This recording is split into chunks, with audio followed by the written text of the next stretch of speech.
Magandang araw po sa inyo mga idol at sa mga giliw kong tagapakinig. Nagkita-kita po tayo muli. Ako po ang inyong Tito Blair. Sa araw po na ito, pakinggan po natin ang kwento ni Macario, isang lalaking nagtanim ng galit dahil sa pagtataksil ng kanyang matalik na kaibigan. Sa kanyang pagbabalik sa kanilang bayan, ay isang paghihiganti ang kanyang plinano. Ngunit, magagawa nga ba niyang magtagumpay kung ang kalaban naman niya ay hindi isang ordinaryong tao, kundi isang nilalang na nagtatago sa dilim? Mababawi pa nga ba ni Macario ang mga nawala sa kanya, lalo na ang babaeng kanyang iniibig? Ngunit bago po ang lahat mga idol, huwag naman po nating kalimutan mag-subscribe at i-hit ang notification bell sa aking YouTube channel na The Voice Addict para sa mas marami pang makapigil hiningang kwentong aswang at katatakutan mula sa mundo ng kababalaghan. Umpisahan na po natin ang kwento. San Cristobal, isang tahimik at payapang lugar. Sa maliit na bayan na to, nakatira ang magmatalik na kaibigan na sina Macario at Lazaro. Sa kabila ng magkalayong agwat ng estado ng buhay nila, ay hindi yun naging hadlang para makabuo sila ng pagkakaibigan. Laki sa hirap si Macario, habang si Lazaro naman ay anak ng pinakamayamang pamilya sa San Cristobal. Nagtatrabaho si Macario sa asyenda ni na Lazaro bilang magsasaka. Ang pagkakaibigan ng dalawa ay nagsimula nung mga bata pa lamang sila. Palagi silang magkalaro noon hanggang sa magbinata na sila ay nagpatuloy pa rin ang maganda nilang samahan.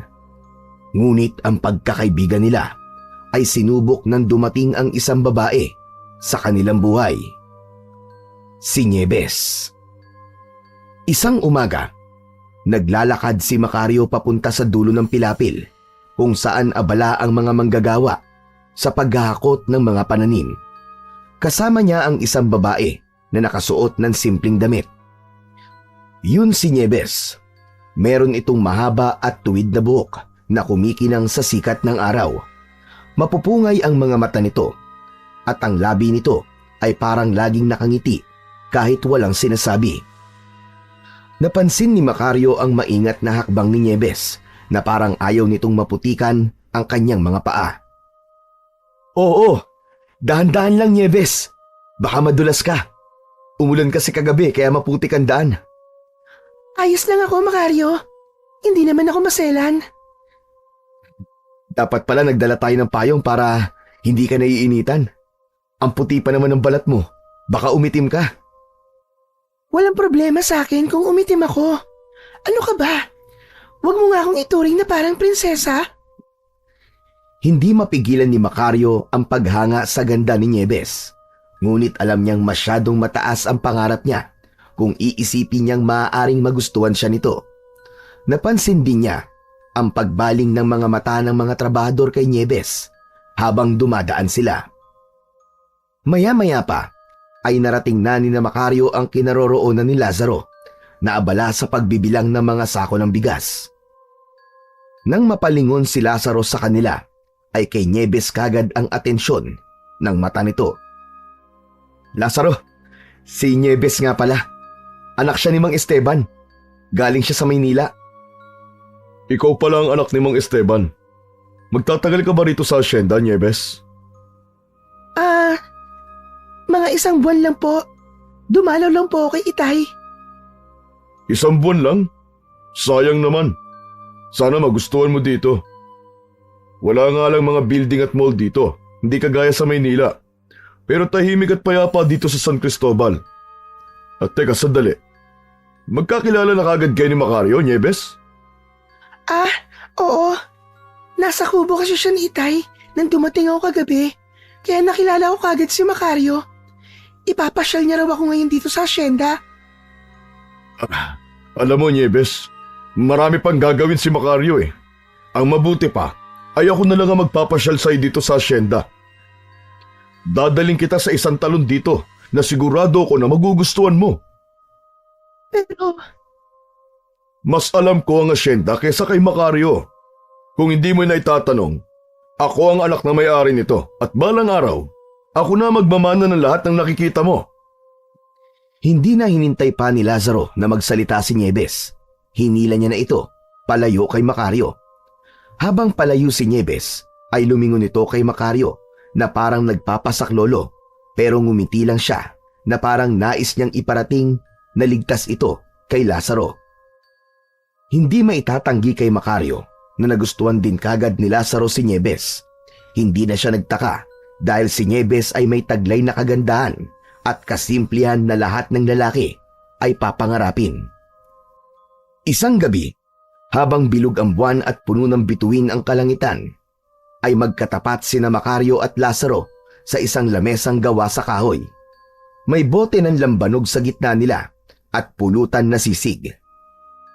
Tahimik ang paligid nun, maliban sa mga huni ng kuliglig. Paminsan-minsan ay nag-iinom ang magkaibigan, lalo na kapag nais nilang mag-usap sa mga seryosong bagay. Ay sasabihin nga pala ako sa'yo, Macario. Tungkol to kay Nieves. Ha? Tungkol ka mo kay Nieves? Oo. Gusto ko siya, pare. Alam kong ikaw ang una niyang naging kaibigan dito. Kaya gusto ko sanang humingi ng tulong sa'yo. Tulungan mo naman akong ligawan siya. Seryoso ka ba kay Nieves, pare?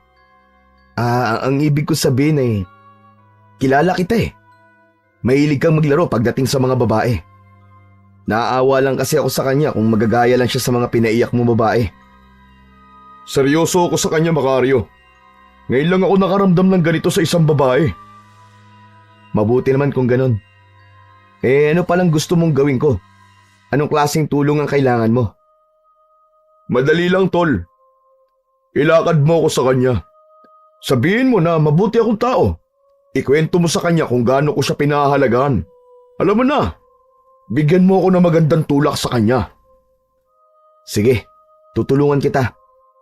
Pero sa tingin ko, baka hindi siya ganun kadaling mapasagot eh. Kaya nga nandiyan ka eh, di ba? Ikaw ang alas ko, Macario. Hindi ako sanay sa ganitong bagay eh. Mas madali sa akin na makipagnegosyo kaysa sa manligaw ng babae. Alam mo naman na hindi ako tumutuloy sa ligawan eh. Pero iba kasi si Nieves, pare. Siya ang klase ng babae na dapat na nililigawan. Pilit na itinago ni Macario ang sakit ng kanyang nararamdaman.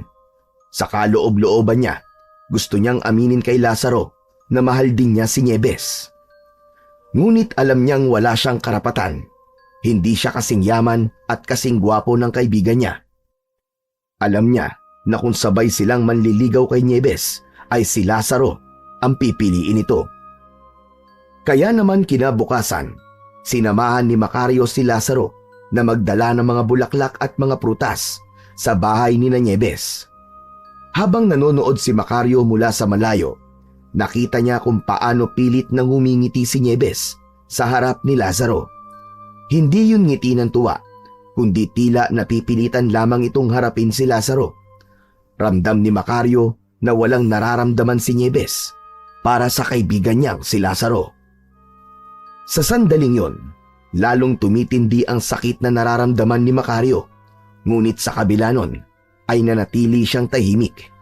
Tinupad niya ang kanyang pangako kay Lazaro na tutulungan niya itong mapasagot nito si Nieves kahit pa unti-unti nang nadudurog ang kanyang puso. Nagpatuloy ang pagtulong ni Macario kay Lazaro sa panliligaw nito kay Nieves. Isang gabi, nagtungo sila sa kubo ni Nieves na may dalang gitara. Patay na ang ilaw sa loob ng kubo, kaya sigurado sila na tulog na si Nieves at ang tatay nito. Macario, sigurado ako matutuwa si Nieves nito. Sino ba naman ang hindi kikiligin sa harana, hindi ba? Oo nga pre, pero na-practice mo ba yung kanta? Baka sintonado ka pa rin ha? Kulang nga lang eh, kumuha na ako ng voice lesson eh. Basta, ayusin mo ang pagigitara mo. Alam kong ikaw ang expert pagdating dyan eh. Maya-maya pa ay nagsimula ng tumugtog ng gitara si Macario at sinundan yon ng pagkanta ni Lazaro. Hindi nagtagal ay bumukas ang bintana sa harapan nila at dumungaw doon si Nieves. Pilit ang naging ngiti nito at hindi yun nakaligtas sa mapanuring mga mata ni Macario. Matapos umawit ni Lazaro, ay pinatuloy sila ni Nieves sa loob ng kubo. Agad na inabot ni Lazaro ang isang bungkus ng rosas kay Nieves. Salamat, Lazaro. Sana hindi ka na nagabala pa. Hindi ka abala para sa akin, Nieves. Kahit lahat ng oras ko ay kaya kong ibigay sa'yo. Maraming salamat, Macario. Ang husay mo palang tumugtog ng gitara. Nakakahanga ka. Maraming salamat, Nieves. Kulang na nga ako sa practice eh. Ang pagkanta ko. Kumusta, Nieves? Ayos lang naman. Medyo wala ka lang sa tono. Pero alam mo, sobra ko na-appreciate ang effort yung dalawa. Sa sumunod na mga araw, hindi pa rin tumigil si Lazaro sa panliligaw kay Nieves.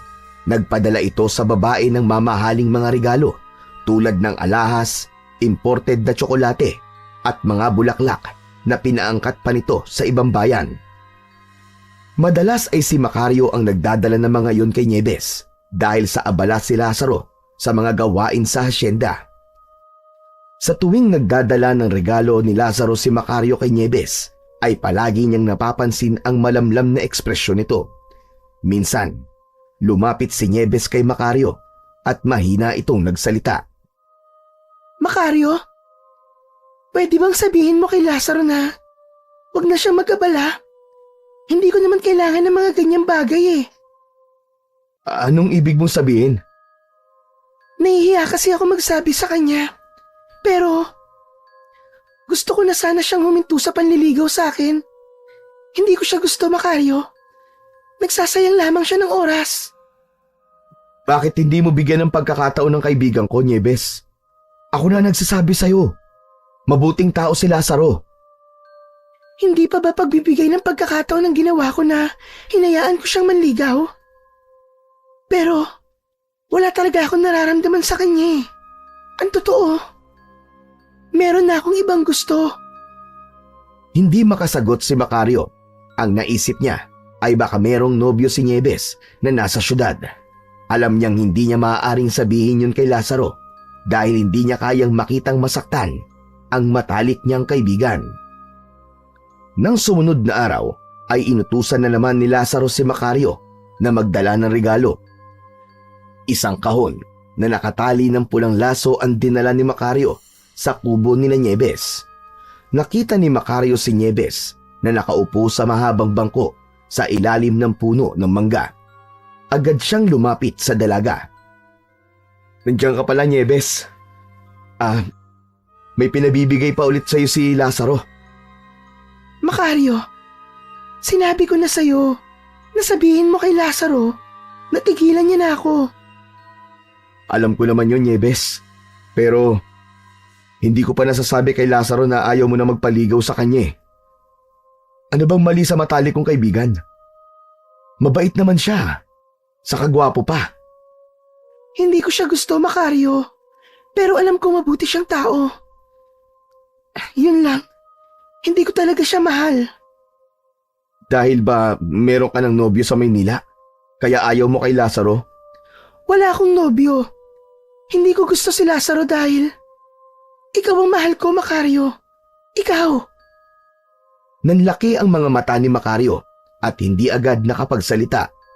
Nagulat siya, ngunit hindi maikakaila ang kaunting saya na naramdaman niya. Nieves, nagbibiro ka lang, di ba? Hindi ko ginagawang biro ang ganitong bagay. Alam kong hindi mo inaasahan to. Pero totoo ang sinasabi ko. Mahal kita. Nagkagusto na ako sa'yo nung ipinakilala ka pa lang sa akin ni tatay. Nieves, mahal din kita. Pero hindi tayo pwede. Ayokong sirain ang pagkakaibigan namin ni Lazaro dahil lang sa isang babae. Isa pa, mas magiging maganda di hamak ang buhay mo kay Lazaro kung siyang pipiliin mo. Ganda nga ang buhay ko, pero hindi naman ako masaya.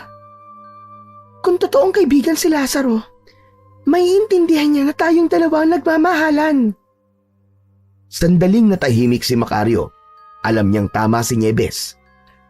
Pero hindi pa rin niya kayang maging dahilan yon ng pagkawasak ng puso ng kanyang matalik na kaibigan kung magkakatuluyan sila ng dalaga. Nieves, mas mabuti sigurong ilihim muna natin to. Hindi ko alam kung paano to sasabihin kay Lazaro eh. Ayokong saktan siya. Saka, baka magalit siya sa akin. Kung yan ang desisyon mo, Macario, susunod ako. Pero sana, dumating ang panahon na masabi mo na sa kanya ang totoo. Kasi habang pinapatagal mo, ay mas lalong magiging masakit to para sa kanya. Oo, Nieves. Hahanap lang ako ng tamang pagkakataon. Nagtagpo ang kanilang mga mata. Hindi pa rin makapaniwala si Macario na mahal din pala siya ni Nieves. Hindi niya yun inasahan dahil ang akala niya ay hindi ang lalaking gaya niya ang tipo ni Nieves. Pero hindi niya magawang lubusan na maging masaya dahil sigurado siya na labis na masasaktan si Lazaro kapag nalaman nito ang totoo.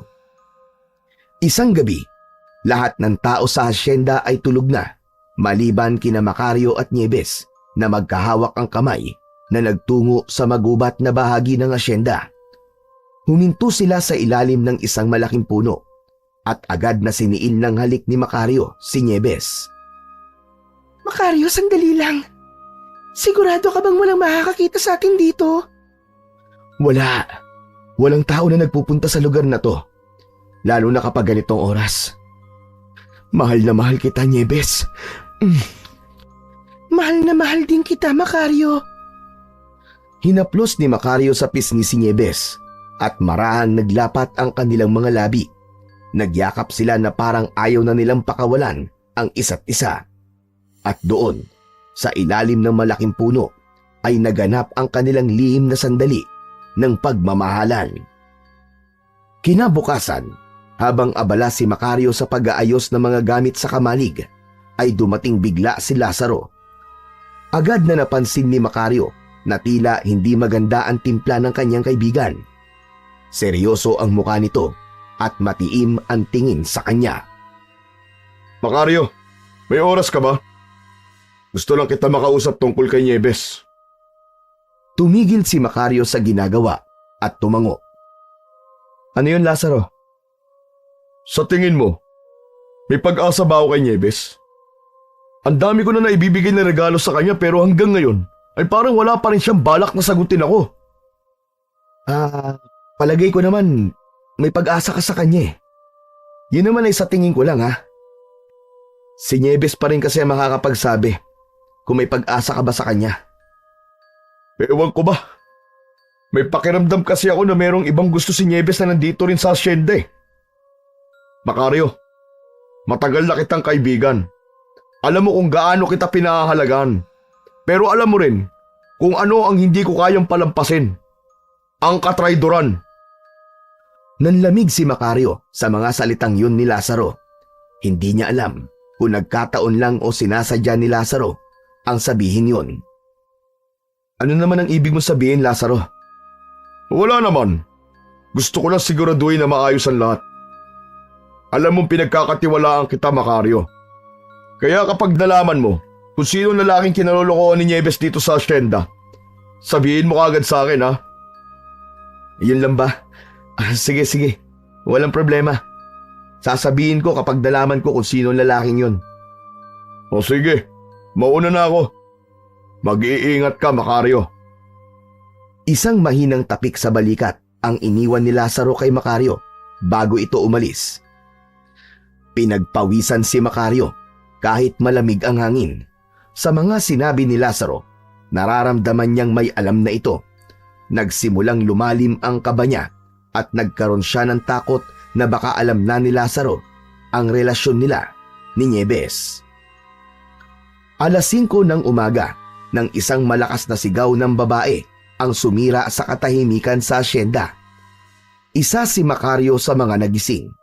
Paglabas niya ng kanyang kubo ay nakita niya ang mga tao na tumatakbo patungo sa kubo ni Nieves. Agad na kinabahan si Macario, kaya mabilis siyang tumakbo papunta sa bahay ng kanyang nobya. Pagdating doon ni Macario, ay marami ng tao sa paligid ng bahay ni Nieves. Nanlaki ang mga mata niya nang makita ang katawan ng ama ni Nieves na nakahandusay at naliligo sa sariling dugo. Tadtad ng saksak ang buo nitong katawan, habang si Nieves naman ay yakap-yakap ang ama at pumapalahaw sa pag-iyak. Mabilis na nilapitan ni Macario si Nieves, pero hindi niya ito magawang mapakalma. Hindi nagtagal ay dumating ang mga pulis. Agad na nahanap ng mga ito ang kutsilyong ginamit sa pagpatay sa tatay ni Nieves. May nakita ring isang pares ng tsinelas sa pinangyarihan ng krimen, at ang kutsilyo at tsinelas ay pagmamay-ari lahat ni Macario. Sa araw din na yon ay hinuli ng mga pulis si Macario dahil sa lakas ng ebidensya laban sa kanya. Bitiwan niyo ako! Bitiwan niyo ako! Hindi akong pumatay! Inosente ako! Bitiwan niyo ako! Tiningnan si Macario ng mga tao. Lahat ay galit at takot sa kanya. Habang hinihila ng mga pulis si Macario upang maisakay sa sasakyan ng mga pulis, ay panay pa rin ang sigaw niya. Hindi ako pumatay! Hindi ko magagawa yun! Hindi ako isang mamamatay tao! Nagkakamali kayo! Tila nagkaroon ng konting pag-asa si Macario nang makita niya si Nieves na mabilis na tumatakbo papunta sa kanya. Niyakap siya nito ng mahigpit. Hindi na siya makaganti dito ng yakap dahil nakaposas na ang kanyang mga kamay. Macario, hindi ka nila pwede basta-bastang hulihin. Alam kong hindi ka ang pumatay kay tatay. Tulungan mo ako, Nieves.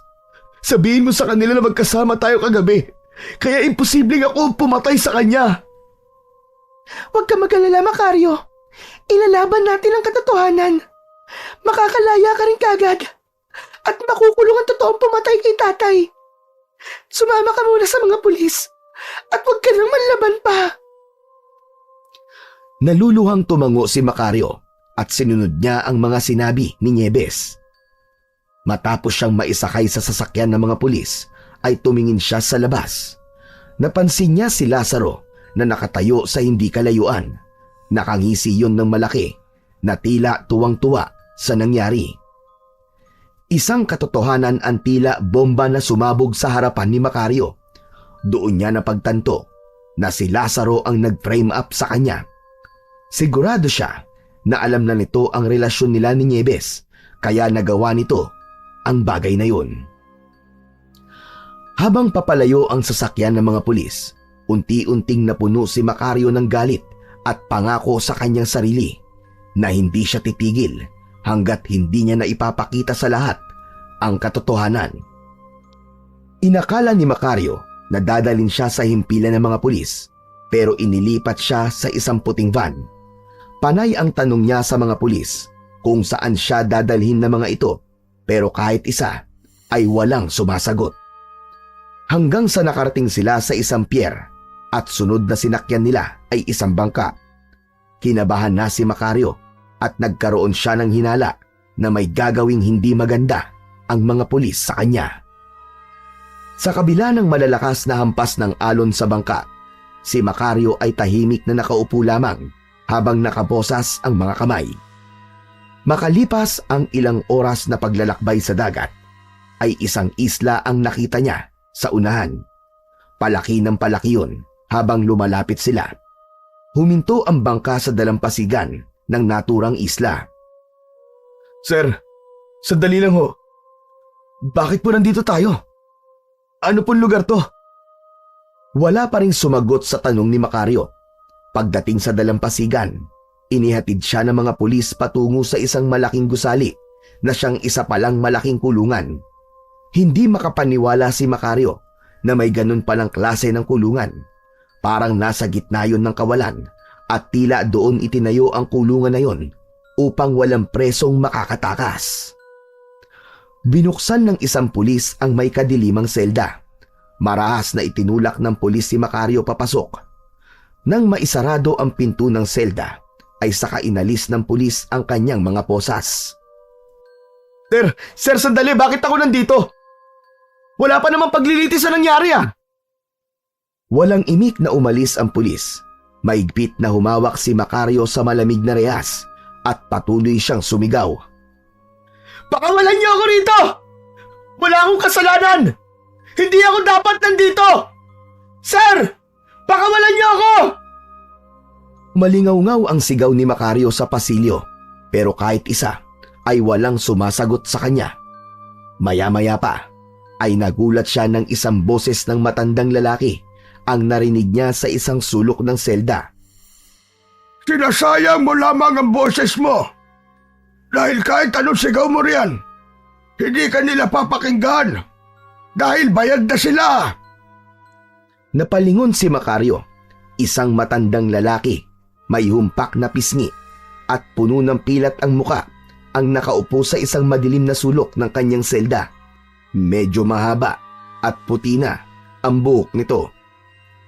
Anong ibig mo sabihin? May nagbayad sa mga pulis na yon para ikulong ka rito. Kagaya ng ginawa sa akin at sa ibang preso na kasama natin dito. May mga taong kaya magbayad para ipatapon tayo dito nang hindi na dumadaan sa paglilitis. Walang hustisya sa lugar na ito. Nanlaki ang mga mata ni Macario. Ang kanyang tuhod ay nanghina at napaupo siya sa malamig na sahig ng selda. Si Lazaro. Siya ang nagbayad sa mga pulis para makulong ako rito. Dahil tayong dalawa magiging magkasama sa selda, kailangan nating malaman ang pangalan ng isa't isa. Ako nga pala si Andoy. 30 taon na akong nakakulong dito. 30 taon? Paano mo kinaya na ganun ka nakatagal sa lugar na ito? Kapag napunta ka sa islang to, wala ka na magagawa kundi ang tanggapin na dito ka na rin mamamatay. Ikaw, anong pangalan mo? Macario. Ako po si Macario. Anong kwento mo, Macario? Bakit ka napunta rito? Atang, isa po akong trabahador sa asyenda na pagmamay-ari po ng pamilya ng matalik kong kaibigan. Pinagkatiwalaan ko siya. Pero tinraidor niya ako. Hindi niya matanggap na mahal ako ng babaeng mahal niya. Sigurado ho ko na siya ang pumatay sa tatay ng nobya ko at tinanim lang niya mga ebidensya para ako mapagbintangan. Ako naman ay isang magsasaka. Tumanggi akong ipagbili ang lupain ng pamilya namin sa isang mayamang lalaki. Napagbintangan din akong pumatay kagaya mo. Halos parehas lang pala ang kwento natin dalawa. Pero hindi po ako susuko. Aalis ako sa islan to. Tatakas ako at pagbabayarin ko si Lazaro sa ginawa niya sa akin. Isang panaginip at pangarap na lang yung gusto mong mangyari, iho. Walang nakakatakas dito sa Isla Mortus. Bukod sa bantay sarado ang lugar, ay napaliligiran tayo ng malawak na karagatan. Hindi ka pa man nakalalayo. Patay ka na sa pagod sa paglalangoy. Alam mo ba kung bakit tinawag ang isla na to na Isla Mortus? Umiling si Macario. Sa Latin, ang ibig sabihin ng Mortus ay patay. Lahat ng nakukulong dito ay dito na rin mamamatay. Kaya kung ako sa'yo, tanggapin mo na lamang na dito ka na rin mamamatay. Tumahimik si Macario. Ang pag-asa na kanina'y nagliliyab sa kanyang puso ay unti-unting pinatay ng mga sinabi ni Andoy. Wala siyang nagawa kundi ang magpakalunod sa bigat ng katotohanan na baka habang buhay na siyang naroon sa islang yon. Mabilis na lumipas ang mga taon at hindi niya namalayan na 7 taon na siyang nasa Isla Mortus. Noong mga unang taon niya ay puro hirap ang dinanas niya. Minsan ay hindi sila kumakain sa isang araw at tubig lamang ang ibinibigay sa kanila. Konting pagkakamali ay ikinukulong siya sa Bartolina kung saan 3 araw siyang walang pagkain. Sa loob ng kulungan ay nakita ni Macario ang pinakamasasahol na anyo ng tao. Ngunit lahat ng yun ay natutunan niyang pakisamahan ng dahil kay Andoy. Naging matalik na kaibigan ni Macario si Andoy. Ito ang nagbigay ng proteksyon sa kanya sa ibang preso na naisaktan si Macario dahil may katungkulan si Andoy sa samahan ng mga preso sa Isla Mortus. Ngunit sa paglipas ng mga taon ay siya rin paghina ng katawan ni Andoy dahil sa katandaan na nito. Araw-araw itong inuubo ng malala pero walang pakialam ang mga bantay kay Andoy at tila hinihintay na lang itong mamatay. Isang umaga, nagising si Macario sa selda nila at nakita niyang hirap sa paghinga si Andoy. Nilapitan niya ito at inalalayan. "Ayos ka lang ba, Tatang?" Bakit kasi? Hindi pa ako kunin ng Diyos. Pinapatagal niya pa itong paghihirap ko. "Huwag ka magsalita ng ganyan, Tatang. May dahilan kung bakit humihinga ka pa hanggang ngayon. Sandali, ikukuha lang kita ng tubig." Kinuha ni Macario ang isang lata na may laman na tubig. Ibinigay niya yun kay Andoy at uminom ito. Matapos yun, ay ngumiti sa kanya si Andoy. Salamat, Macario. Naalala ko tuloy ang mga anak ko sa iyo. Kagaya mo rin sila na maasikaso sa akin. Pasensya ka na kung nahihirapan ka sa pag-aalaga sa akin. "Ano ka ba, Tatang? Kung hindi dahil sa'yo, ay matagal na ako nabaliw dito." Ngunit ang katotohanan ay mabigat para kay Macario. Sa 7 taon na yon, nakita niya kung paano pinahina ng Isla Mortus si Andoy. Sa bawat araw na lumilipas, nawawalan ito ng lakas. Ang tanging nakapagpapalakas lamang kay Macario ay ang kanyang galit. Galit na hindi napawi ng panahon. Nasa isip niya pa rin ang ginawa ni Lazaro sa kanya. Sa kabila ng kawalan ng paraan na makatakas sa Isla Mortus, ay hindi pa rin nawalan ng pag-asa si Macario na makakaalis siya sa islang yon. Ginamit niya ang oras sa Isla Mortus para palakasin ang kanyang katawan. Nagtulak siya ng malalaking bato sa gilid ng kulungan. Nag-eehersisyo gamit ang bigat ng sariling katawan. At sinanay ang kanyang isipan sa pagiging alerto sa bawat galaw ng mga tao roon. Samantala, ang kalagayan ni Andoy ay patuloy pa ring lumalala. Sa tuwing nagkakaroon ng gulo sa kulungan, si Macario ang umaawat at pumoprotekta kay Andoy. Habang inaayos ni Macario ang lumang kumot na gamit ni Andoy, ay sumagi sa isip niya ang nakaraan. Napangiti siya nang maalala niya si Nieves at ang maikling panahon na sila ay nagmamahalan. Ngunit ang ngiting yon ay nawala nang sumagi sa isipan niya ang nakangising muka ni Lazaro. "Tang Andoy, nangangako po ako sa inyo na makakatakas ako sa lugar na to at pagbabayarin ko si Lazaro sa ginawa niya sa akin. 7 taon nang nawala sa akin nang dahil sa kahayupan niya."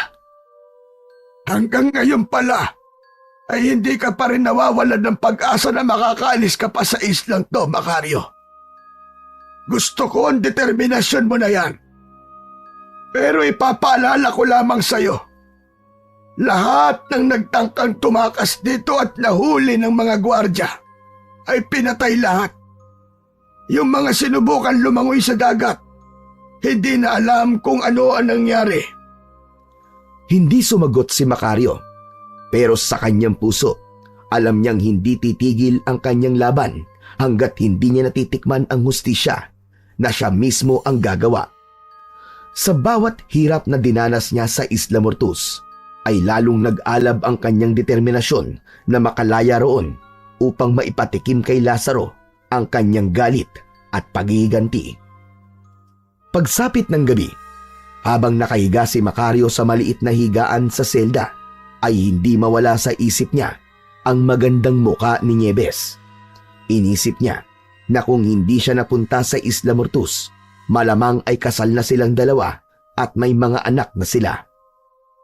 Naputol ang kanyang pag-iisip nang marinig niya ang boses ni Andoy. Nagising pa rin pala kagaya niya. Macario! Gising ka pa ba? "Oo, Tatang. Gising pa po ako. Akala ko naman tulog ka na. Hindi kasi ako makatulog. Pakiramdam ko, may masamang mangyayari. Macario, may ikikwento lang sana ako sa'yo. Baka sakaling makatulog ako pagkatapos. Sige ho. Ikwento niyo na ho yan para makatulog na ho kayo. Hindi na ho pwede nagpupuyat ang mga matatandang kagaya nyo. Narinig mo na ba ang tungkol sa Isla Kalawit? Isla Kalawit? Alamat po ba yun? Hindi yun isang alamat, Macario. Totoo ito. Marami ang naghahanap sa Isla Kalawit dahil puno ng kayamanan ng islang yun. May mga ginto, perlas, diamante, at kung ano-anong mamahaling bato. Pero hindi lang yun. Sa islang yun daw, matatagpuan ng isang agimat na kung tawagin ay Singsing ni Solomon. Dahil nagbibigay yun ng kakaibang lakas at talino sa sino mang magmamayari nito. Napangisi si Macario, halatang hindi naniniwala. Agimat? Kayamanan? Ano ka ba naman, Tatang? Para ka naman bata.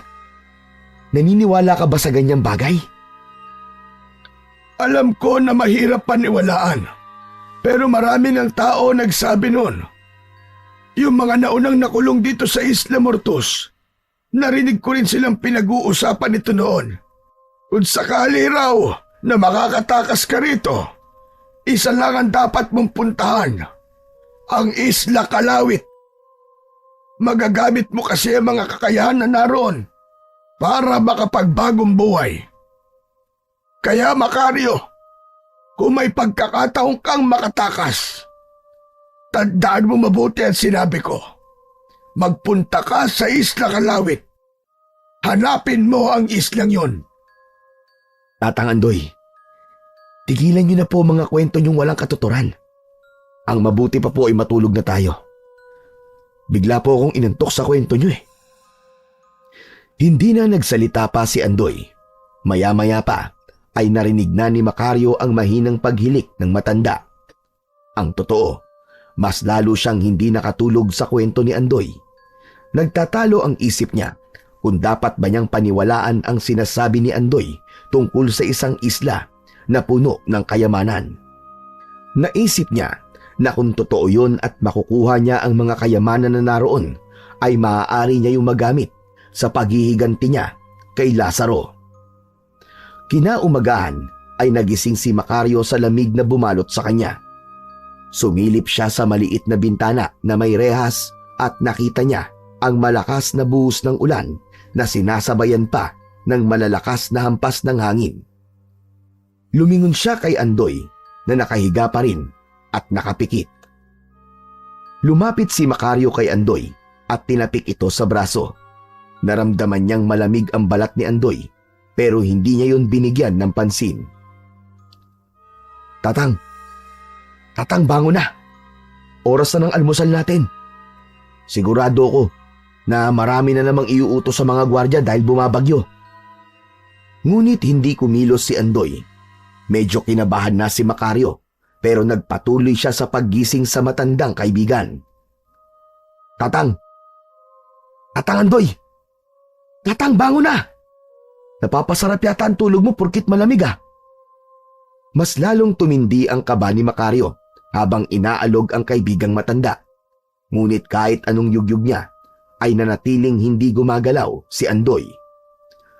Pinulsuhan ni Macario si Andoy at nanlamig siya dahil wala na itong pulso. Hindi na rin ito humihinga. Doon niya napagtanto na wala na si Andoy. Patay na ang matalik na kaibigan niya sa kulungan. Lumuhod si Macario sa tabi ni Andoy at niyakap ito ng mahigpit habang tumutulo ang kanyang mga luha. Tatang naman eh. Hindi ka pwedeng mawala.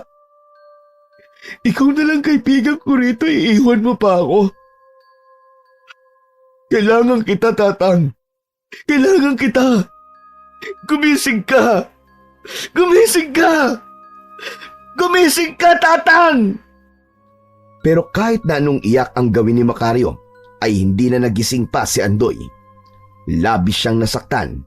Kung alam lang niya sana na mawawala na ito, ay hinabaan pa sana niya ang pakikipagkwentuhan dito nung nakaraang gabi. Ilang sandali pa, huminga ng malalim si Macario at sinubukan tawagin ang gwardya. Tulungan niyo kami rito! Si Tatang Andoy patay na! Tulungan niyo kami rito! Isang gwardya ang lumapit at tumingin ito sa walang buhay na katawan ni Andoy. Ngunit sa halip na magpakita ng simpatsya, ay malamig at walang emosyon itong tumango. Maghintay ka lang rito. May kukunin lamang ako. Hindi nagtagal, bumalik ang gwardya na may dalang malaking sako na gawa sa abaka. Ano yan?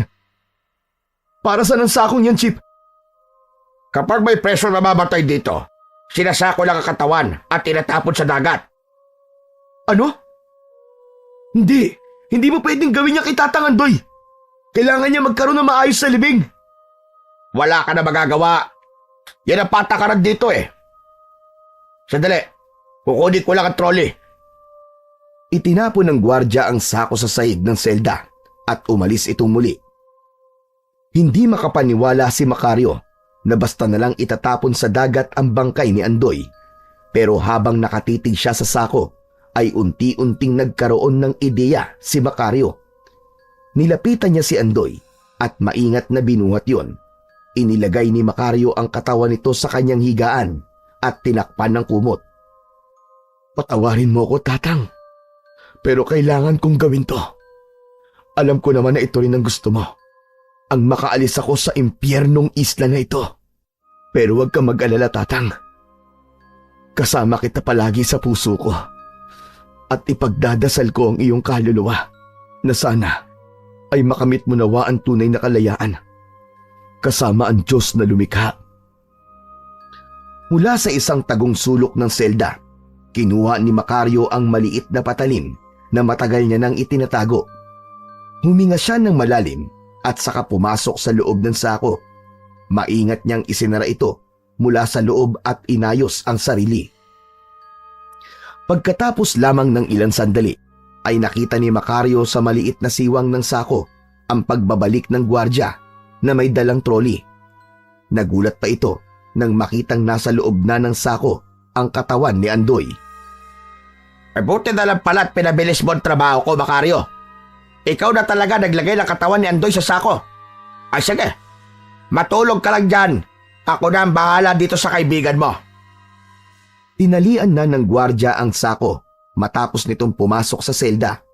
Pagkatapos nun, ay isinakay na nito ang sako sa trolley. Halos hindi na humihinga si Macario sa loob ng sako habang mahigpit ang hawak niya sa patalim. Maya-maya pa ay nakalabas na sila ng kulungan at naramdaman niya ang paghampas ng ulan at hangin kahit nasa loob siya ng sako. Matarik ang daan na tinahak nila at ilang beses siyang nahulog at ibinalik ng gwardya sa pagkakasakay sa trolley. Makalipas ang ilang sandali, ay huminto na ang gwardya sa pagtutulak. Nakita ni Macario na nasa gilid sila ng isang bangin. Biglang itinulak ng gwardya ang sako sa bangin. Mabilis siyang bumulusok pa ibaba at dumiretso sa malalim na bahagi ng dagat. Mabilis na napuno ng tubig alat ang sako, ngunit nanatiling kalmado si Macario. Mabilis na ginamit ni Macario ang patalim at sinimulang sirain ang sako. Hanggang sa wakas ay tuluyan na siyang nakalaya sa sako at nagsimula siyang lumangoy palayo sa isla. Ngunit ang lakas ng alon ay hindi umayon kay Macario. Paulit-ulit siyang nilamon ng alon at malakas na dinala sa iba't ibang direksyon, hanggang sa isang malakas na alon ang humampas sa kanya at naramdaman na lang niya ang pagtama ng ulo niya sa malaking bato na naging dahilan upang siya ay mawalan ng malay. Unti-unting dumilat si Macario. Napangiwi siya dahil sa sakit na nararamdaman niya sa kanyang ulo. Ang unang narinig niya ay ang tunog ng alon. Pilit siyang bumangon at lumabas ng silid na kanyang kinaroroonan. Nagulat siya nang paglabas niya ng silid ay nalaman niyang sakay siya ng isang malaking barko ng mga pirata. Agad na nagsigawan ang mga pirata na tila tuwang-tuwa nang makita siya. Nakasuot ang mga yon ng punit-punit na damit at may mga pilat sa katawan. Ayan na siya! Gising na ang ating bagong laruan! Nagtawanan ang mga pirata at lumapit kay Macario ang isang pirata na sa tingin niya ay pinuno ng mga yon. Alam mo siguro ay ligtas ka na. Nakita ka naming inaanod sa dagat na parang patay na isda. Pero swerte mo dahil kinuha ka namin. Ngayon, ipakita mo kung karapat dapat kang mabuhay. Teka, ano bang gusto niyong gawin ko? Simple lang. Bibigyan ka namin ng pagkakataong makalaya. Pero kailangan patunayan mo ang lakas mo. Nakikita mo ba ang lalaking yon? Itinuro ng pirata ang isang lalaki na payat at mukhang nangihina na. May mga sariwa itong sugat sa katawan na mukhang galing sa pakikipaglaban. Anong gusto niyong gawin ko sa lalaking yon? Siya si Basilio. Isa pagtulad mong naligaw sa maling barko.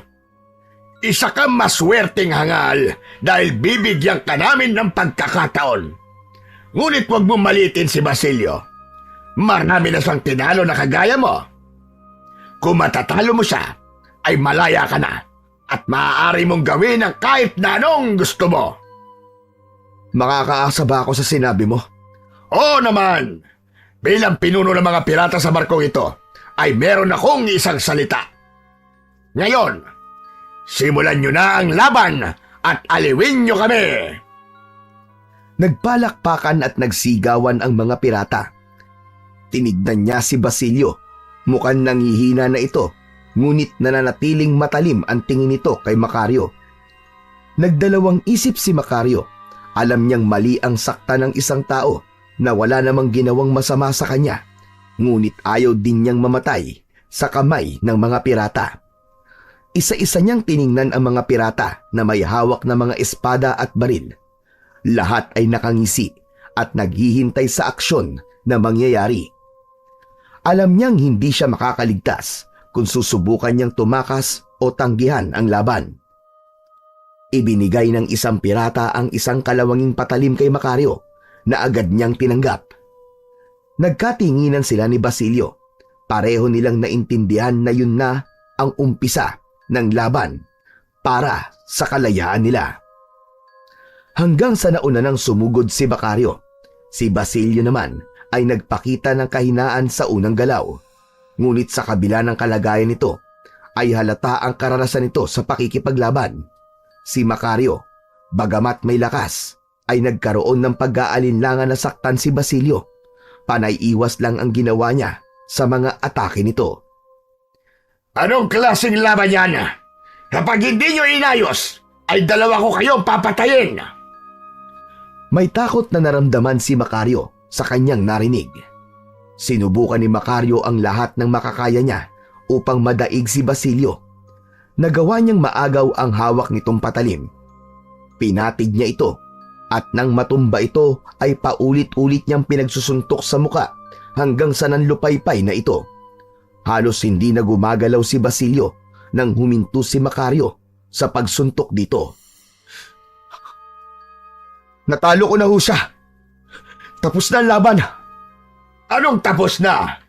Bakit hindi mo papatayin ang Basilio na yan? Ang usapan ay kailangan ko lang siyang talunin. Natalo ko na siya. Sa lagay niyang yan, ay hindi na siya makakalaban pa. Ipinapaalala ko lang na kanina'y sinabi mo na meron kang isang salita. Oo nga. Pero, sige na. Oo na. May sinabi nga akong ganon. Ngayon, malaya ka na. At kung anong nais mong gawin sa Basilio na yan, ay ikaw na ang bahala. Kailangan ko ng bangka. Isasama ko si Basilio sa pupuntahan ko. Total, ikaw lang ang nakatalo kay Basilio. ay pagbibigyan ko ang iyong kahilingan. Bigyan nyo ng bangka ang hangal na ito. At ikaw, isama mo na ang walang kwentang Basilyo na yan. Mabilis na kumilos ang ilang pirata at ibinagsak ng mga yon ang isang desagwang bangka sa tubig. Inihagis ng isa pang pirata si Basilyo sa barko. Mabilis na tumalon si Macario upang sagipin si Basilyo. Hinila niya at isinakay sa bangka si Basilyo at agad siyang nagsagwan palayo sa barko ng mga pirata. Habang unti-unting lumalayo ang bangka mula sa barko, ay unti-unti na ring nawala sa pandinig ni Macario ang malakas na tawanan ng mga pirata. Habang nagsasagwan si Macario, ay nakita niya ang paggalaw ni Basilyo. Umungol ito at tumingin sa kanya. Ayos ka lang ba? Pasensya ka na kung sinaktan kita kanina. Hindi ko gustong gawin yon. Naiintindihan ko. Salamat. Dahil hindi mo ako pinatay. Ano nga pala ang pangalan mo? Ako si Macario. Wala talaga akong balak na patayin ka. Dahil ang plano ko, dalawa tayong makaalis sa barkong yun.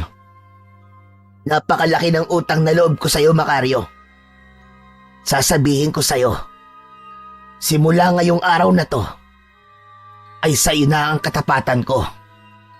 Gagawin ko ang lahat ng inuutos mo. Kahit saan ka magpunta, kahit ano ang plano mo, susunod ako. Utang ko sa'yo ang buhay ko. Hindi mo naman kailangan gawin yan, Basilyo. Sapat na sa akin na parehas tayo nakaligtas at buhay.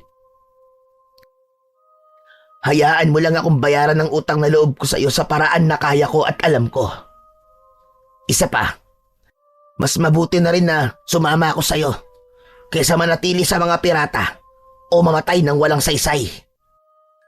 Natahimik si Macario at nagpatuloy sa pagsagwan habang pinag-iisipan ang sinabi ni Basilyo.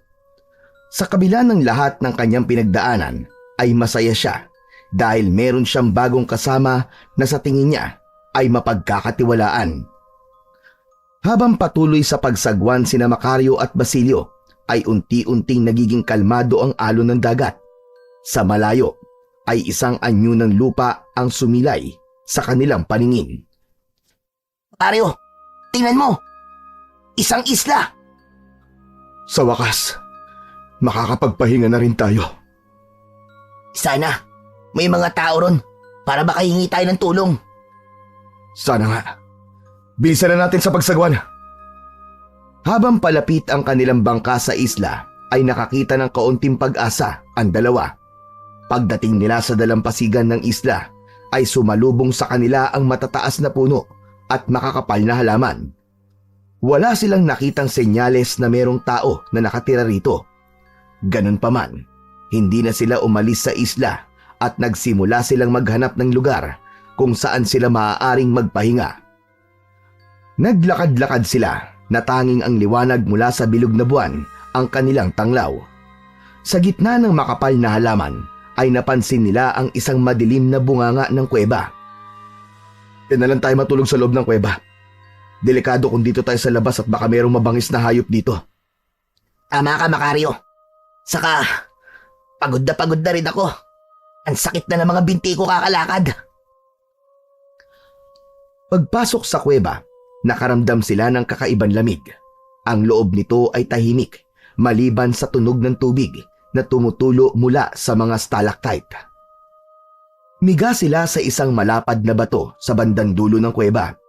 Nang dahil sa labis na pagod, kahit hindi sila komportable sa higaan, ay mabilis silang nakatulog. Naunang nagising si Macario kinaumagahan. Pagbangon niya, ay napatulala siya nang makita ang nasa paligid nila ni Basilyo. Nagkalat ang mga gintong barya, gintong bara, mga alahas at mga mamahaling bato. Ang dingding ng kuweba ay mistulang palamuti ng kayamanan, isang dambuhalang kabangyaman na hindi niya inakalang totoo. Basilyo! Basilyo! Basilyo, gumising ka! Nagising si Basilyo at agad na napanganga sa kanyang nakita sa paligid. Diyos ko, Macario! Totoo ba ito? O nananaginip lang ako? Totoo to, Basilio! Totoo to! Mayaman na tayo! Mayaman na tayo, Basilio! Mayaman na tayo! Habang iniikot ni Macario ang kanyang paningin, bigla niyang napansin ang isang kalansay na nakaupo sa isang sulok ng kuweba. Sa daliri nito ay may suot ito na kakaibang singsing na kumikislap sa liwanag. Nilapitan niya ang kalansay at kinuha mula sa daliri nito ang singsing na may kalakihan.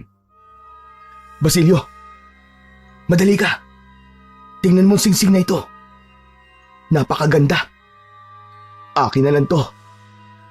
Sigurado ka ba dyan, Macario? Baka may sumpa ang bagay na yan. Naging kaibigan ako nun sa selda kung saan ako tumakas. Sinabi niya na merong isang isla na may kayamanan at isang singsing na agimat. Sa tingin ko, ito na ang isla na tinutukoy niya. At ang singsing na ito, maaaring ito ang singsing ni Solomon. Isinuot ni Macario ang singsing sa kanyang daliri. Sa sandaling yun, bigla niyang naramdaman ng isang kakaibang init na dumaloy sa kanyang katawan. Ang kanyang mga kalamnan ay tila nagising at ang kanyang isipan ay luminaw nang hindi niya maipaliwanag. Hindi niya na sinabi kay Basilio ang kakaibang nararamdaman niya. Mabilis na kumilos sina Macario at Basilio. Maya-maya pa ay naging abala na sila sa pag-iipon ng mga gintong barya at mamahaling mga bato. Gumamit sila ng isang sako na nasa bangka upang maghakot ng kahit kaunting kayamanan na nasa kuweba. Matapos yun ay muli silang naglayag gamit ang bangka. Narating nila ang bayan at doon ay mabilis nilang naibenta ang mga kayamanan na nakuha nila. Matapos yun ay bumili sila ng mas malaki at mas matibay na bangka. Ang bangka ay may 4 na espasyo para sa lahat ng kayamanan na nasa Isla Kalawit. Binalikan nila ang kuweba at hinakot ang natitirang kayamanan na naroon. Umupa ng maliit na bahay sina Macario at Basilio kung saan pansamantala silang namalagi. Sa dami ng pera at kayamanan natin, kahit habang buhay na tayong hindi magtrabaho ay mabubuhay tayo. Tama ka, Basilio. Pero may paggagamitan ako ng pera at kayamanan na ito. Gusto kong bumalik sa San Cristobal. Gusto kong maghiganti kay Lazaro. Sino naman ang Lazaro na yan, kaibigan? At parang galit na galit ka sa kanya. Siya ang dahilan kung bakit ako nakulong sa Isla Mortus. Tinraidor niya ako, Basilio. Kinuha niyan lahat sa akin. Ang aking buhay, ang aking dangal, ang lahat. Gagamitin ko ngayon ang lahat ng meron ako para pabagsakin siya. Kung ganon, kasama mo ko sa pag-iiganti mo, kaibigan. Hindi kita iiwan. Nagkatinginan sila ng may pagkakaintindihan at sa oras na yon ay pinagplanuhan nila ng mabuti ang paghihiganting gagawin ni Macario kay Lazaro. Muling bumalik si Macario kasama si Basilio sa San Cristobal. Sa loob ng mga taon na nawala siya roon, ay tila walang nagbago sa lugar kung saan siya isinilang. Bumili si Macario ng napakalaking lupa roon at pinatayuan niya yon ng isang napakalaking mansyon. Ginawa niyang hasyenda ang malawak na lupa. Sa pananatili ni Macario sa San Cristobal ay nalaman niya na mag-asawa na sina Lazaro at Nieves. Pakiramdam niya tuloy ay pinagtaksilan din siya ni Nieves sa ginawa nitong pagpapakasal sa lalaking sumira sa buhay nila. Nang dahil sa pera ni Macario ay mabilis na natapos ang mansyon at ang kanyang hasyenda. Lahat ng tao sa San Cristobal ay nagulat sa biglaang pagdating ni Macario, kaya hindi siya masyadong nagpakita sa mga ito sa pangambang baka merong makakilala sa kanya. At doon na nagsimula ang pagpapabagsak ni Macario kay Lazaro. Sa tulong ni Basilio ay mabilis na kumalat sa San Cristobal na naghahanap si Macario ng mga manggagawa para sa kanyang asyenda. Inalok nila ang bawat tauhan ni Lazaro ng mas mataas na sahod at magandang benepisyo. Libre ang pagkain, tirahan at edukasyon para sa kanilang mga anak. Kaya halos lahat ng tauhan ni Lazaro ay lumipat sa asyenda ni Macario. Isang umaga, habang kasalo ni Macario sa almusal ang ilang tauhan sa asyenda sa isang mahabang lamesa sa tabi ng pilapil, ay dumating ang galit na si Lazaro. Nakasakay ito ng kabayo. Agad na kumulo ang dugo ni Macario nang makita ang dating matalik na kaibigan. Ngunit nanatili siyang kalmado nang harapin niya si Lazaro. Tiwala siya na hindi siya makikilala ng dati niyang kaibigan dahil sa makapal niyang balbas at bigote. Sino ka? Pribadong lugar to. Hindi ka dapat pumapasok ng walang paintulot ko. Sino ka ba? At ang lahat ng tauhan ko ay kinuha mo. Ako si Victor de Dios. Kung ganon, ikaw pala si Lazaro. Hindi ko sila inagaw sa'yo. Binigyan ko lamang sila ng pagpipilian at mas nagustuhan nila ang offer ko sa kanila. Kaya sila mismo lumapit dito sa aking asyenda. Huwag mo kong gawin tanga. Inagaw mo mga tauhan ko at sinira mo ang negosyo ko. Wala akong ginawang masama, Lazaro. Ibinigay ko lang sa kanilang oportunidad na hindi mo na ibigay sa kanila. Bakit? Natatakot ka bang bumagsak? Kung akala mo'y matatakot ako sa'yo, nagkakamali ka. Wala kang karapatang agawin ang mga pinaghirapan ko. Wala akong inaagaw sa'yo, Lazaro. Nagkakamali ka ng taong binangga mo, Victor. Sisiguraduhin kong babagsak ka rin. Babagsak ka. Tandaan mo yan. Subukan mo. Hindi rin ako natatakot sa'yo, Lazaro.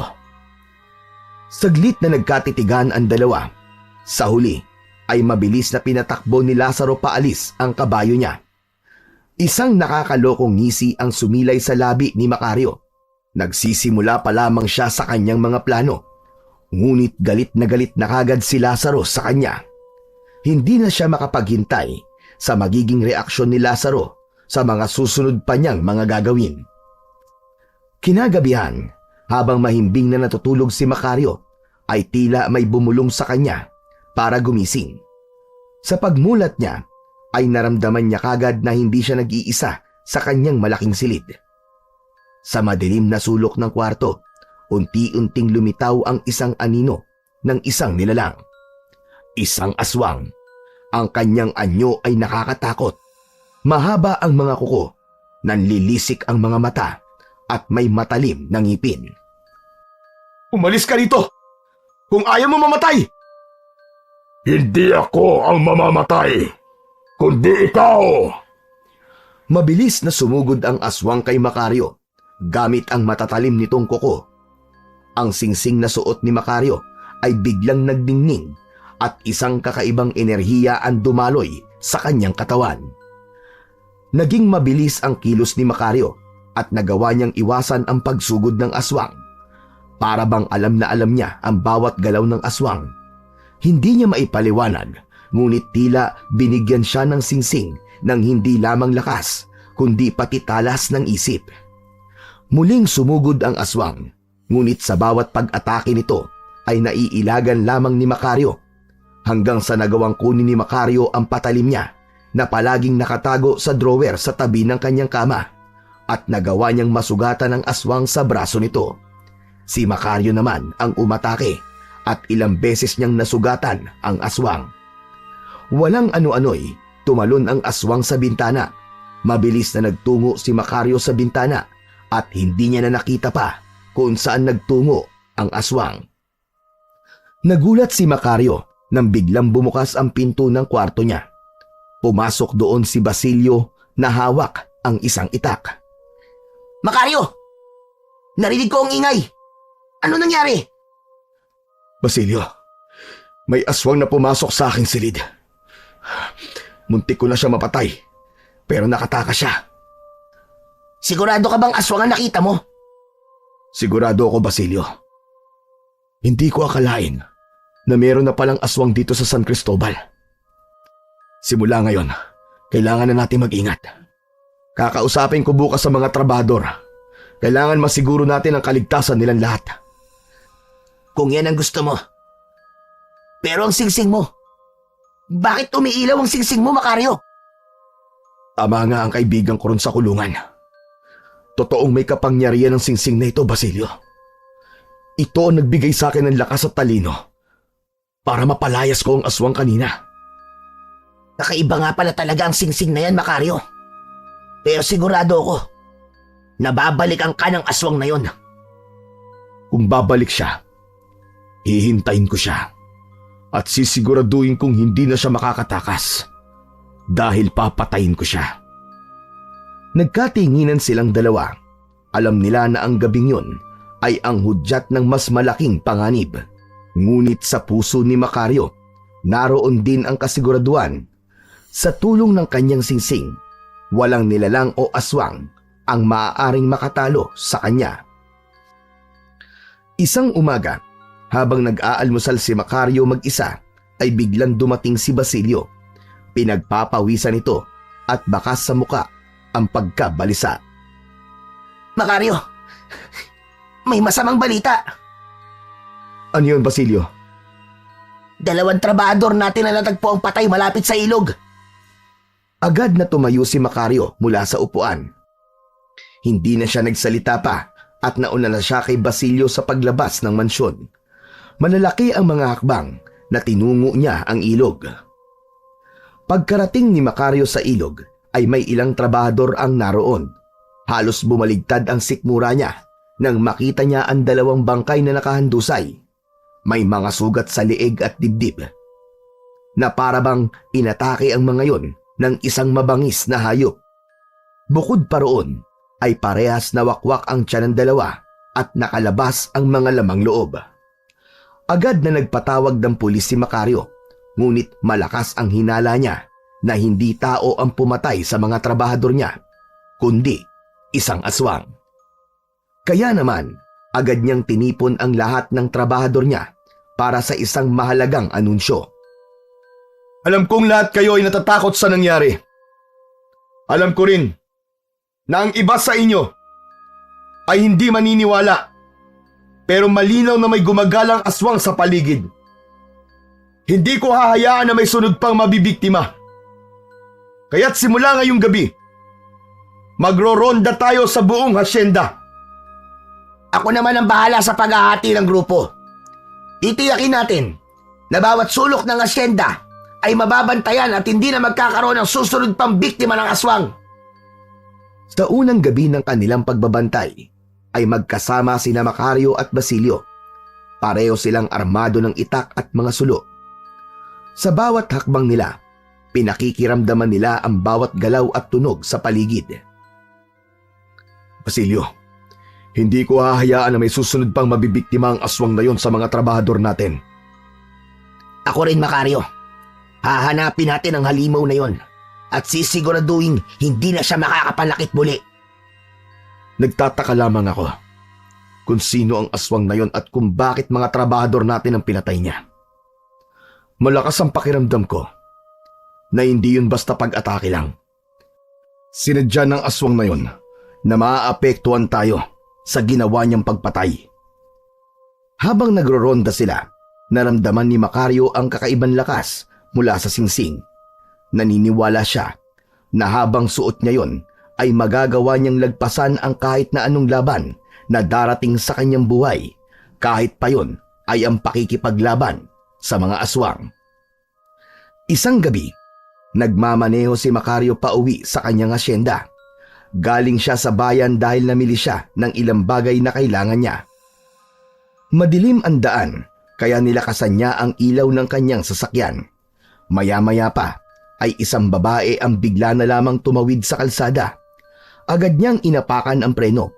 Kung hindi niya yun nagawa ng mabilis, ay sigurado siya na mababangga niya ang babae. Biglang bumagsak ang babae, kaya agad na bumaba ng sasakyan si Macario. Nilapitan niya ang babae at nakita niya na nawalan yun ng malay. Miss, okay ka lang ba? Walang sagot na nakuha si Macario. Hinawi niya ang buhok ng babae na nakatakip sa mukha nito at laking gulat niya nang malaman na si Nieves yun. Walang pagdadalawang isip na binuhat ni Macario si Nieves at isinakay sa kanyang kotse. Dinala niya si Nieves sa kanyang mansyon dahil hindi niya ito kayang iwanan sa gitna ng kalsada. Maingat niya tong inihiga sa isang malambot na kama sa isa sa mga silid sa kanyang mansyon. Pumasok si Basilio sa silid at nagulat ito nang makita si Nieves. Macario, sinong babae niyan? Siya si Nieves. Nieves? Ang babaeng ipinagpalit ka kay Lazaro? Oo, siya ang babaeng minahal ko. Pero pinagtaksilan ako. Hindi ko inaasahang makikita ko siya ulit at sa ganitong kalagayan pa. Tingnan mo. Puno siya ng pasa, Basilio. Parang may nanakit sa kanya. Si Lazaro kaya may kagagawa nito? Hindi ko alam, Basilio. Ngunit hindi na rin ako magtataka kung si Lazaro man ang may gawa niyang kay Nieves. Pero siguro, ayan na ang karma niya dahil pinakasalan niya si Lazaro. Niloko rin ako ng babaeng yan. Pinaniwala niya ako na ako ang mahal niya. Pero kay Lazaro din pala siya magpapakasal. Sa gitna ng pag-uusap ni Macario at Basilio ay biglang nagising si Nieves. Agad itong tumingin kay Macario. Mabilis na iniwas ni Macario ang mukha niya dahil nangamba siya na makilala siya nito. Nakita kita sa kalsada kanina, Binibini. Nawalan ka ng malay. Pero maaari ka nang umuwi sa bahay mo ngayong nagising ka na. Hindi muna nagsalita si Nieves. Titig na titig ito kay Macario habang bumababa sa kama. Tumayo si Nieves sa harapan niya habang nangingilid ang luha nito. Macario? Nagkakamali ka. Hindi Macario ang pangalan ko. Ako si Victor. Victor de Dios. Hindi mo ako maluloko. Kilala kita, Macario. Ikaw ang unang lalaking minahal ko. Alam ko ang boses mo. Ang mga mata mo. Ang hugis ng ilong mo. Alam ko ang lahat-lahat sa'yo. Lalabas muna ako. Mukhang kailangan niyong mag-usap. Paglabas ni Basilio ay huminga ng malalim si Macario at diretsyong tiningnan si Nieves sa mga mata. Kung sino man ang Macario na sinasabi mo, hindi ako yon. Makakaalis ka na. Maaari kitang ipahatid sa mga tauhan ko kung natatakot ka maglakad mag-isa. Ang buong akala ko ipatay ka na. Wala na ako nabalitaan sa'yo. Simula nang hulihin ka ng mga pulis. Bakit ba ang kulit mo? Hindi sabi ako si Macario. Ako si Victor de Dios.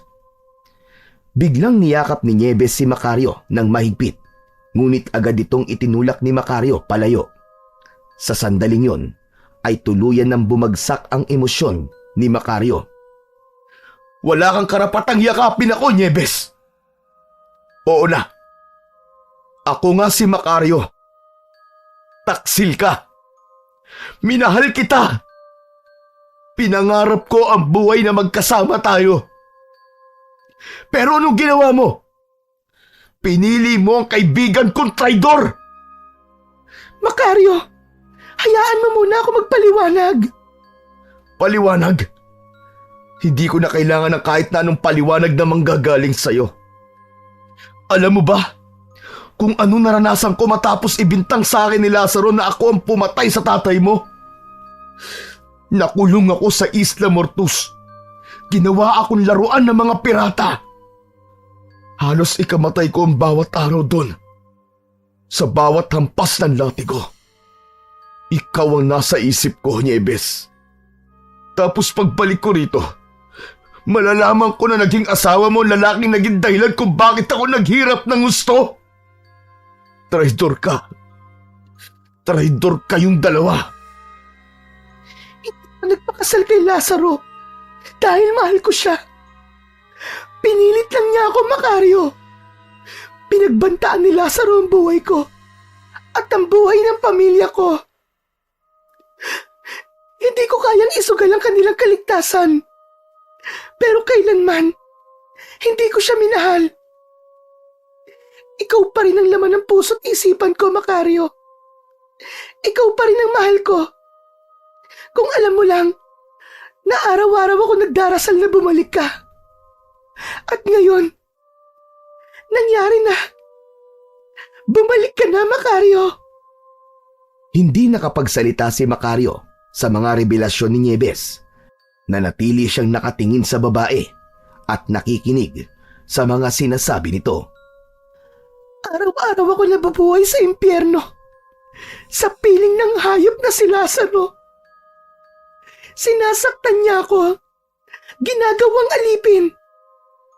Kaya tumakas ako, Macario. Mas mabuti lang mabuhay ako sa lansangan kaysa makasama ang isang aswang na kagaya ni Lazaro. Ano? Anong ibig mong sabihin? Aswang si Lazaro? Oo, Macario. Aswang na si Lazaro. Simula na mamatay ang mga magulang niya, ay humina ang kita ng asyenda. Pinili niya maging aswang sa pangako na nakilala niyang aswang na magdadala daw yun ng swerte, kapangyarihan at lakas kay Lazaro. At ngayon, dahil ikaw ang nagiging sagabal sa kanya, sinusubukan niyang pabagsakin ka. Siya ang pumatay sa mga trabahador mo. Hindi na siya ang Lazaro na kilala natin noon, Macario. Alam ko rin na siya ang pumatay kay tatay. Pero wala akong magawa kasi natatakot ako sa kanya. Napansin ni Macario ang sinseridad sa boses ni Nieves at unti-unti niyang naramdaman ang katotohanan sa mga sinabi nito. Lumapit siya kay Nieves at hinawakan ito sa balikat. Nieves, naniniwala ako sa mga sinabi mo. Pasensya ka na kung hinusgahan kita kagad. Wala akong kaalam-alam na dumanas ka rin pala ng impyerno kagaya ko. Parehas lang tayong biktima ng kasamaan at kataksilan ni Lazaro. At naiintindihan ko ang galit mo sa akin kanina. Pero Macario, ayoko nang bumalik kay Lazaro. Huwag kang mag-alala, Nieves. Poprotektahan kita laban kay Lazaro. Sinisiguro kong pagbabayaran niya ang lahat ng kasalanan niya sa ating dalawa. Nagdesisyon si Macario na doon na manirahan si Nieves sa mansyon niya. Hindi na siya pumayag na bumalik pa si Nieves sa impyernong buhay nito sa piling ni Lazaro. At dahil nalaman niya na si Lazaro ay isang aswang, sigurado siya na si Lazaro rin ang umataking aswang noon sa kanya habang siya ay natutulog.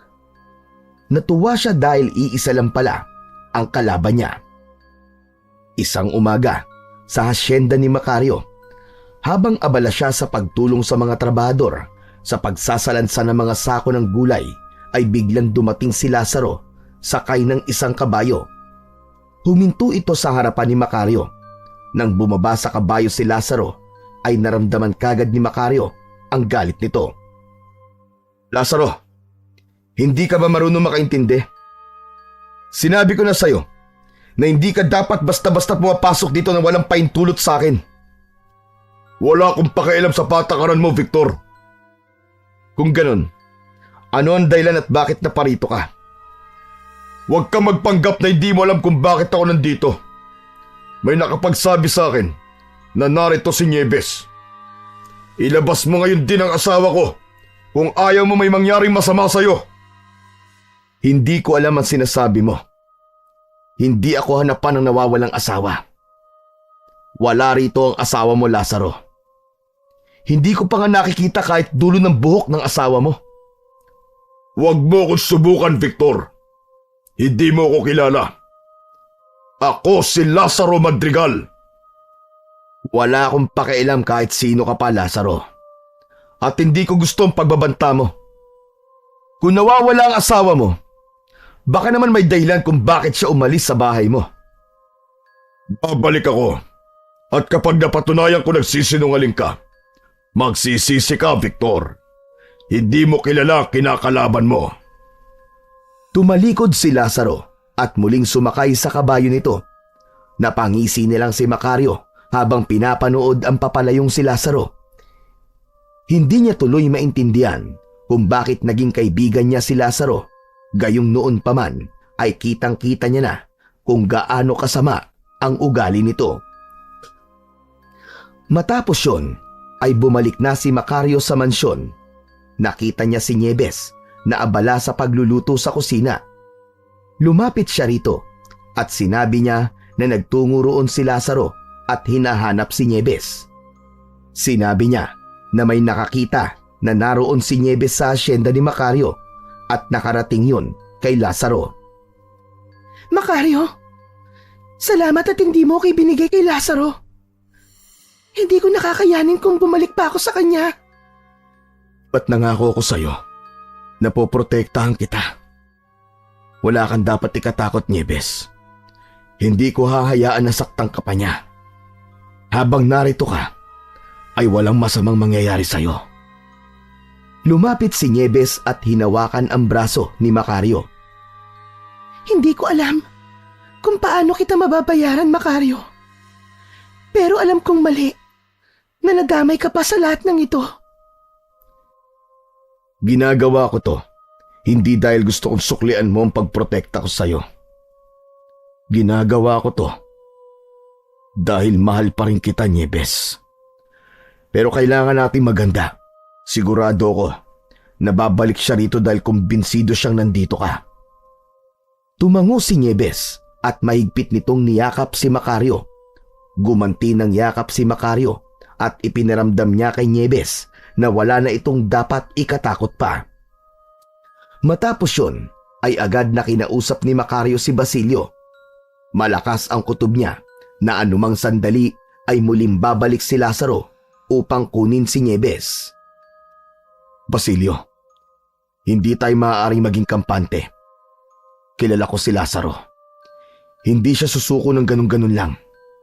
Alam niyang narito si Nieves at gagawin niya ang lahat para makuha niya si Nieves. Handa akong protektahan ng asyenda, Macario. Ang mga tauhan natin ay may mga itak at baril na. At pinalalahanan ko na silang magdoble ingat sa gabi. Mabuti kung ganon. Pero kailangan mas matindi ang ating pagbabantay. Ang pagpatay niya sa ating mga tauhan ay indikasyon na kayang-kaya niya talagang pumatay. Hindi isang normal na tao ang kalaban natin, kundi isang aswang. Sa tingin ko naman, ay wala kang dapat na ipag-alala. Nasa iyo ang singsing na nakuha mo sa Isla Kalawit. Naniniwala ko na matatalo mo si Lazaro, Macario. Ayokong umasa masyado sa singsing. Basta Basilio, maging maingat at handa tayo palagi, lalo na sa gabi. Magmula noon ay naging mababaw na ang tulog ni Macario. Kaunting kaluskus lang ay agad siyang bumabangon at sumisilip sa bintana. Hanggang isang gabi, hindi makatulog si Macario. Mabigat ang pakiramdam niya na parang may nararamdaman siyang panganib. Tila binubulungan siya ng singsing na maging alerto ng mga oras na yon. Hindi na napigilan pa ni Macario ang bumangon at kunin ang itak na nasa ilalim ng kanyang kama. Tahimik siyang lumabas ng kanyang kwarto at bumaba sa hagdan. Pagdating sa sala, ay binuksan niya ang malaking pinto at tuluyan siyang lumabas sa kanyang mansyon. Sa ilalim ng liwanag ng buwan, ay nakita ni Macario ang aswang na umatake sa kanya at alam niya na si Lazaro yun. Nakatayo yun ilan di pa lamang ang layo sa harapan ng pinto ng mansyon na tila alam nun na lalabas siya. Sinabi ko naman sa'yo na babalik ako para kunin ang aking asawa. Lazaro, sa wakas ay umamin ka na rin sa kung sino kang talaga. Oo, nandito nga si Nieves, pero hindi ako papayag na makuha mo siya. Biglang sumugod ang aswang ng mabilis. Sinunggaban nito si Macario pero mabilis siyang nakailag. Sinubukan niya itong tagain pero naunahan siya ng malakas nitong suntok na tumama sa kanyang muka. Tumilapon si Macario sa lakas ng suntok ni Lazaro. Doon na naramdaman ni Macario ang pagdaloy ng kapangyarihan ng singsing sa kanyang katawan. Nagpatuloy ang sagupaan ni Macario at Lazaro. Nagpalitan sila ng pag-atake at wala sa kanila ang nais na sumuko at magpatalo. Ginamit ni Macario ang talas ng kanyang isip. Nang umatake muli ang aswang, ay mabilis niyang iniwasan ito at ginamit niya ang pagkakataon na yon upang saksakin ito ng itak sa tagiliran. Napasigaw ang aswang nang dahil sa labis na sakit. Habang naghahabol ng hininga ang aswang, ay nag-ipon si Macario ng lakas. Sa isang mabilis na galaw, ay sumugod siya sa aswang at buong lakas na tinaga ang aswang sa balikat. Halos humiwalay ang buong braso ni Lazaro sa katawan nito. Hindi pa ron natapos si Macario at isang malakas na saksak sa tiyan ang ibinigay niya kay Lazaro na naging dahilan para bumagsak ito sa lupa. Unti-unting bumalik sa anyong tao si Lazaro. Tumayo naman si Macario sa tabi nito at matiim niya itong tiningnan. Bumalik sa alaala niya ang ngisi noon ni Lazaro nang hulihin siya ng mga pulis. Maawa ka, Victor. Maawa ka. Huwag mo akong patayin. Hindi ako si Victor de Dios. Ako si Macario, ang kaibigan mong tinraidor mo. Oras na para magbayad ka sa kasamaan na ginawa mo sa akin. Hindi na hinintay pa ni Macario na makapagsalita si Lazaro at buong galit niyang nilaslas ang leeg nito gamit ang itak. Sumirit ang dugo ni Lazaro at nangisa ito. Maya-maya pa ay tuluyan na itong binawian ng buhay. Mula sa pintuan ng mansyon ay lumabas sina Nieves at Basilio. Yumakap si Nieves kay Macario habang umiiyak. Napapikit si Macario habang pilit na inaalis ang lungkot at bigat sa kanyang puso. Hindi niya intensyon na patayin si Lazaro. Ang nais lang niya ay maghiganti dito. Pero dahil sa pagiging aswang nito at banta sa lahat ng tao sa San Cristobal, ay napilitan na siyang wakasan ang buhay nito. Tapos na. Tapos na, Nieves. Hindi na tayo mangangamba. Salamat, Macario.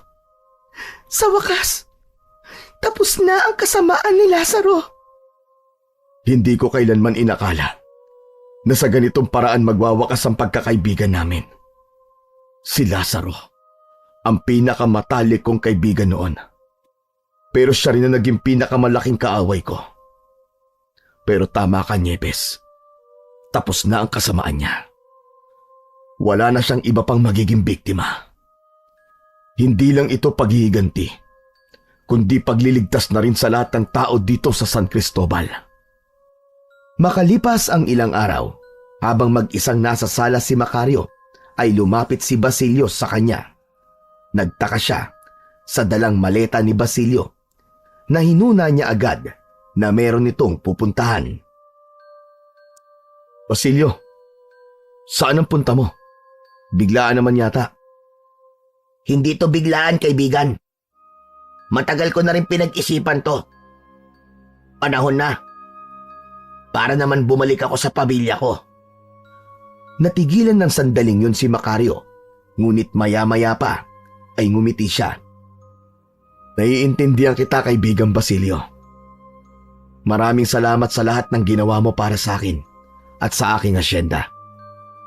Hindi ko ito makakaya na mag-isa kung wala ka. Ako ang dapat na nagpapasalamat sa'yo.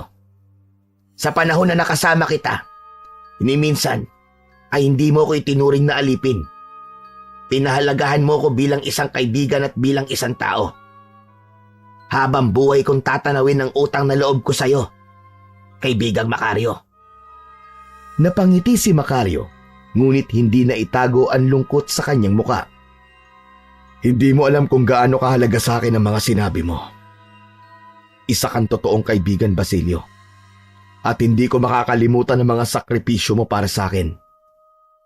Nagpalitan ng maigpit na yakap sina Macario at Basilio. Kung kailangan mo ng tulong, Alam mo kung saan mo ako matatagpuan. Mag-ingat ka, Basilio. At sana'y maging masaya ka sa piling ng pamilya mo. At kung may oras ka, huwag mong kalilimutan na dalawin kami rito, ha? Makakaasa ka, Macario. O paano? Paalam na. Hanggang sa muling pagkikita, kaibigan. Inihatid ng tanaw ni Macario si Basilio habang paalis ito. Tahimik na pinagmasdan niya ang papalayong kaibigan. Malaking kawalan para kay Macario si Basilio.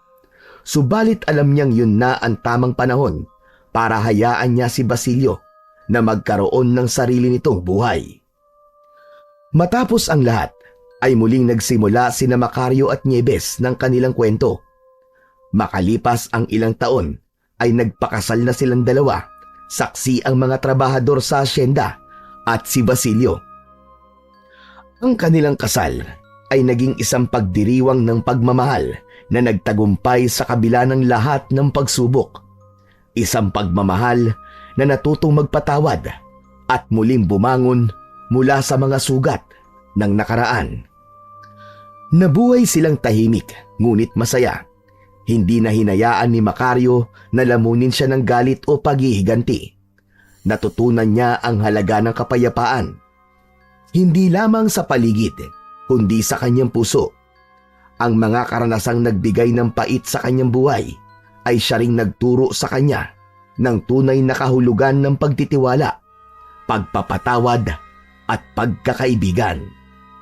Sa piling ni Nieves, natagpuan ni Macario ang tahanan at ang katahimikan na matagal niya nang inaasam. Magandang